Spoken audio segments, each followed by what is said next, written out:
É importante a gente desmistificar, A família entendeu? Bolsonaro tem medo do Malafaia, ou é impressão minha? Os caras respeitam ele. Não, o Eduardo Paes estava ontem subindo lá no palco com o Malafaia, falando assim, ó, quem mexer com ele, mexeu comigo.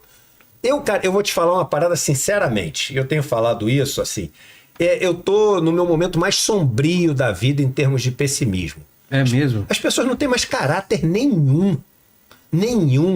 As pessoas se vendem por qualquer voto, por qualquer Saudade da época do Maluf. por qualquer contrato, entendeu? O Eduardo Paes subiu lá porque é tão simples quanto o seguinte, porque ele precisa daqueles votos. Precisa daqueles votos, então fala aí, Malafaia, o que eu tenho que falar? Eu falo, quero ser governador agora, falo qualquer coisa. Aquela fala dele, entendeu? Em relação ao Tarcísio, você viu? De quem? Do Malafaia? Do Malafaia, não. Que, meu irmão, aquele Tarcísio, eu sinceramente falei outro dia, bundão. Sabe o que é bundão? Porque o cara é o governador. Não é que estava se referindo a ele. O cara deu um tapa no peito do Tarcísio e falou assim: eu ligo pra você, eu te chamo a atenção quando tem que chamar.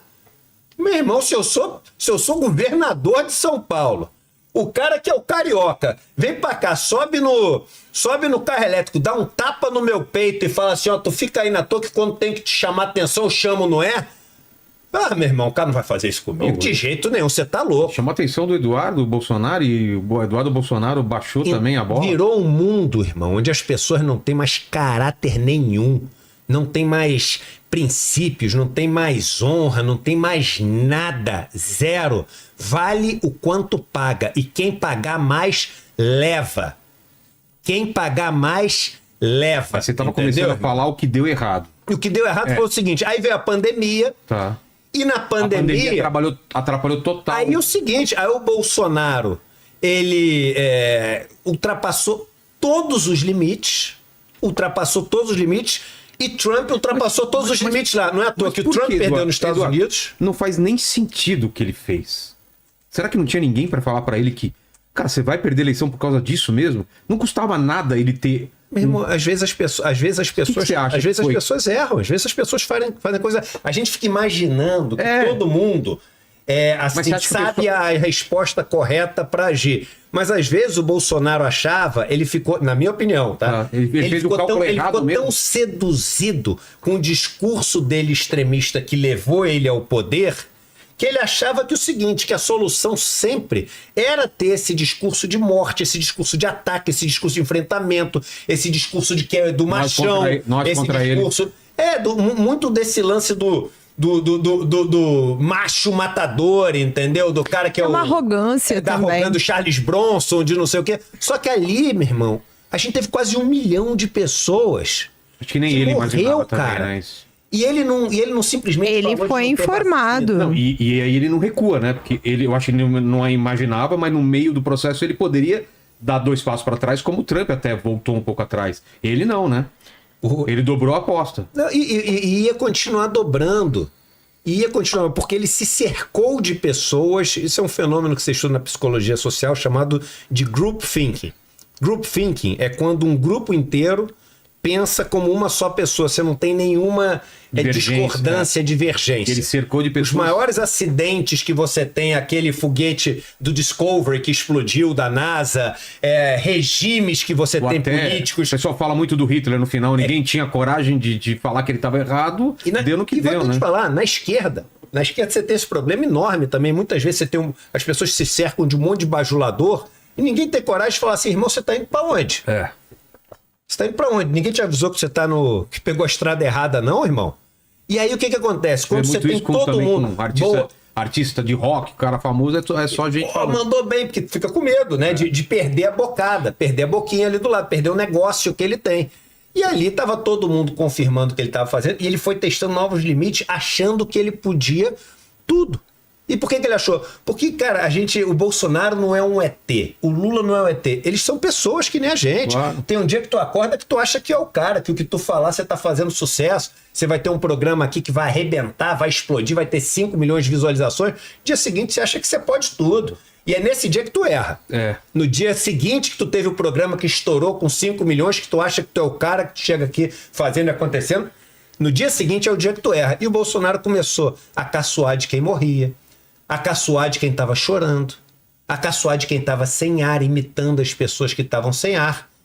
E isso foi minando e minando. E vamos lembrar uma coisa que o Malcolm X falava, que é o seguinte: numa sociedade dividida entre 50 e 50, qualquer erro ou acerto que te tome ou te tire 2% do eleitorado faz a diferença. Representa você ganhar ou perder uma eleição. Então tu não precisa ter um erro que faz você perder a sua base inteira. Basta ser um erro que te faz perder 4%. Acabou tudo para você. E foi isso que aconteceu. O Bolsonaro perdeu 3, 4% ali do eleitorado e perdeu uma eleição super apertada, mas quem ganha leva tudo.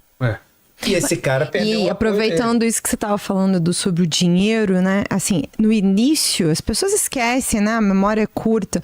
O tanto que estava vindo já da experiência na Itália, que é porque assim, na China a gente não acabava não acessando a gravidade das coisas. Mas quando chegou na Itália, que enfim, vários lugares onde se falava sobre a necessidade do isolamento social e como aquilo ia afetar a economia, chegou para o Brasil, né, a situação de maneira mais clara na Itália, mas a primeira preocupação do Bolsonaro era com a economia, no sentido do governo ter que sustentar as pessoas que não iam ter condição de trabalhar, que era o que tinha que fazer, que era necessário naquele momento. O Estado existe para isso, para cuidar dos mais necessitados nos momentos mais difíceis. Você faz política pública num país desigual, que nem o Brasil, você tem que fazer isso. E aí o que é importante? É a gente saber o seguinte: quando você parte do princípio que... Não, eu entendi. Então o cara quer ganhar grana mesmo. Então é isso mesmo. O Ciro Nogueira quer mandar lá os 300 milhões de reais de emenda para a mãe. Eu não lembro quanto é que era o valor, mas é um valor enorme. Né? O fulano lá do PL, do PP, do MDB e dos outros partidos também. Porque todo mundo quer mandar a grana para lá e não quer ser incomodado. Tu já percebeu? Vou pegar o Nicolas de exemplo. O cara, ele passa de uma coisa para outra, de um escândalo para o outro, que ele cria. Então é o seguinte, agora é só INSS, INSS, INSS. Agora é Pix. Agora é o Charlie Kirk. Ele vai passando de um pro outro. No final das contas, o que ele faz? Ele esquece aquilo. Tu tá nunca mais preocupado com isso. Ele nunca teve preocupado com isso. Ele só quer se manter ali. Eu tô dando o exemplo dele, mas isso vale para todos os outros. Ele só quer se manter não só relevante, mas ele quer manter a atenção naquilo ali e ninguém olhar para... O que ele tá fazendo? Eu fiz essa pergunta outro dia. Sóstenes, Geyer, Von Hatten, Nicolas. Uma coisa que esse cara fez, tu fala assim, caramba, sorte que esse cara foi eleito. Sorte que esse cara fez isso, diminuiu o imposto de tal negócio. Esse cara fez isso, a galera tá mais segura. Esse cara fez isso, a relação do Brasil com aquele país tá melhor. Esse cara fez isso, a produtividade desse tipo de indústria melhorou. Esse cara fez isso, o tipo de conflitos em tal lugar diminuiu. Esse cara fez isso, a gente tá mais seguro. E sabe por que tu não vai saber? Porque não tem. Não tem. Paulo Bilic, esses Bilinski, sei lá qual é o nome do cara. Uma coisa, não tem uma. Ninguém é capaz de dizer uma porque não tem. Então esses caras vivem. A política virou um negócio de grana. Não estamos nem entrando, é um papo que a gente pode ter por 3 horas aqui. De ideologia, o que a gente quer, de uma sociedade menos desigual, uma mais democrática, como é que a gente vai debater a questão de costumes. Não estamos falando de nada disso. Estamos falando assim, de que o cara fez? Nada. Mas calma aí. O cara tá o tempo inteiro na mídia, o cara tá o tempo inteiro cheio de like, cheio de curtida, gastando... Sabe quanto um deputado custa por ano no Brasil? É papo de mais de 20 milhões de reais quando tu soma os assessores, todo mundo. E vem cá, a gente tá pagando 20 e poucos milhões pro cara ficar fazendo post no Instagram de oba-oba. Eu quero saber o que o cara fez. Nada. E aí quando tu cai nessa real, aí tu fala assim, tem uma história, né? O Doyle Bronson, quem gosta de pôquer sabe quem é esse cara, um dos maiores jogadores de pôquer de todos os tempos. E ele tem um livro de pôquer chamado Super Systems, A Course in Power Poker, né? Um curso de Power Poker. E ele diz o seguinte: toda mesa de pôquer tem um pato. Se você demorar muito tempo para descobrir quem é o pato, cuidado que o pato é você, irmão. Então, quando tu começa a olhar para esses caras, tu fala, ih, rapaz, eu tô curtindo aqui os negócios, tô entrando na discussão, o pato sou eu. Eu sou o pato amarelo da Fiesp. Putz. Aí eu vejo o teu lado pessimista, então. E aí você pensa o seguinte, e vai mudar o quê? O meu grande problema, se eu chegasse pra você, tá? Se eu chegasse pra você, e pra você também, Ju, fala o seguinte, aqui ó, foguete pra Marte apareceu agora. A gente vai pra Marte, demora um tempo pra ir, não sei o que, quando chega lá, os caras criaram uma base, tu vai chegar aqui daqui a 20 anos. Qual a chance que tu acha que daqui a 20 anos, com direita, esquerda, etc., a vida do cara que mora aqui do lado, em Paraisópolis, vai estar melhor? Putz. Irmão, vamos lá. A chance é de estar pior. É zero, irmão.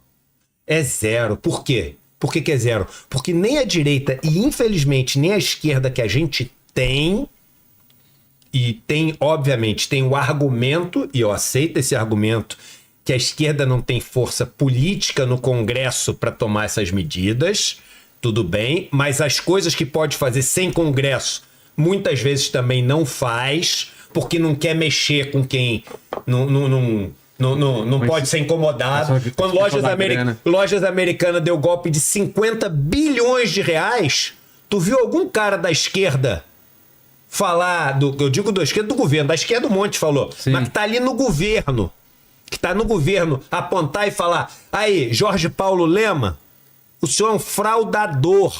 Tu viu alguém falar isso? Não. Tu viu alguém falar o seguinte, ô Beto Sicupira, Marcel Telles, é o seguinte, você vai ter que ir lá na CPI dar o teu depoimento, porque 50 bi, irmão, não é um celular, não são 5 barrinhas de chocolate. Até porque se fosse 5 barrinhas de chocolate, eles não estavam soltos, estavam presos que o Fux não libera quem rouba 5 barrinhas de chocolate. Tu viu algum dos caras graduados da esquerda apontar o dedo? Não aponta, nem da direita, nem da esquerda. Então eu te falo, a gente não está mudando nada estrutural. A esquerda tem zero de capacidade política hoje no Congresso de fazer isso. Mas onde tem, faz algumas coisas e deixa de fazer várias. E a direita, não é que não tem capacidade política, não tem intenção nenhuma de fazer isso, que é a turma que vive de negócio. Eu sempre fui um cara do mercado financeiro, dei uma virada na minha vida e acabei me envolvendo com essa confusão de discussão política. Tenho zero de intenção de ir para política partidária, zero. Que é uma pergunta que as pessoas sempre me fazem. Mas eu comecei a debater com um monte de político.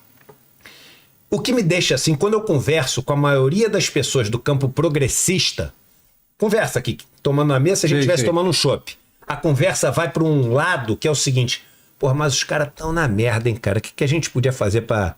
Pô, será que com... aumentar aqui esse negócio, o salário, esse negócio podia ser isento? A conversa vai para esse lado. Toda conversa com o cara da direita, ela termina o seguinte, pô, e o que tu acha que tem de negócio bom para fazer se esse negócio passar?